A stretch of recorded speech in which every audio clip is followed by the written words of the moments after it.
So here we have the Mini Countryman on a 14 plate. I'm going to start off firstly by showing you around the outside of the car, and then we'll hop in and run through some of the controls on the inside of it. From the outside though, you can see it's a 5-door car with alloy wheels. We're going to start off inside the boot area of the vehicle. First, as we approach the back of the car, you can see we have reversing sensors. Plenty of boot space as well. You can also increase this space by folding down any or all of those 3 rear seats you see there. Okay, so we're just going to work our way back around to the front of the car, and then we'll hop in and run through some of the controls as I mentioned. Now that we've done a full circle of it though, you can see it's in lovely condition the whole way.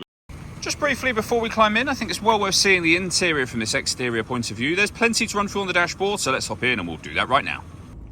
Okay, now that we're inside the car, we're going to start with the dials. We have the rev counter, digital readout for the speedometer, beneath which the total miles for this car, they are 54,352. You can change information displayed above that by pressing a button on the end of the indicator stalk for various bits of trip computer and fuel economy information. If we back out to the steering wheel, we have our stereo controls, phone controls and cruise control all out here. Over into the center, you'll then find the main screen. So this includes the proper speedometer, the fuel gauge, and then as you can see, this full color display, which will, amongst other things, give you satellite navigation. The movement that I'm making on the screen, it's all being done using this dial just here. So it rotates, it pushes down, it moves up, down, left, and right as well, which will become useful in certain menus, and you can go back to your home screen from here. So from on there, rotate the dial to telephone, for example, push that dial down, you'll then be in the menu to pair up your phone.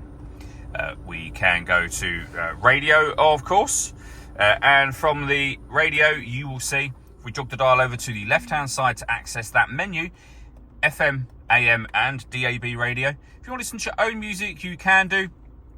You can go to CD multimedia, which of course means you've got a CD player. I'll show you in a moment, but we've got USB input, Bluetooth audio, auxiliary input, and if we go back a page, CD player at the top just here.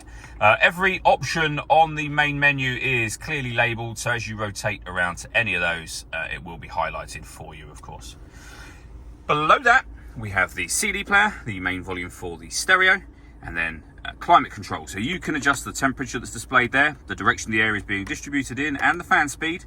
The air conditioning is on at the minute, so it's off, back on again, or hit auto. The car will now maintain the temperatures that you've asked for, or temperature you've asked for, by taking full control of the fan speed and the direction of the air for you. You can manually override that whenever you wish to, put it back in your own settings on here as well. At the bottom we have a heated driver's seat with 3 heat settings, the same for the passenger side, front and rear fog lights, deadlock so you can lock and unlock the car doors from the outside. You can turn off your stop and start. This car is designed to cut out when it's stationary in traffic to save you fuel. The system is turned off when that light shows. You can also turn off your traction control from here. We have 2 cup holders and a 12-volt charging socket, and then the gear lever for the 6-speed manual gearbox. All that leaves me to say is thank you for taking the time to watch this video.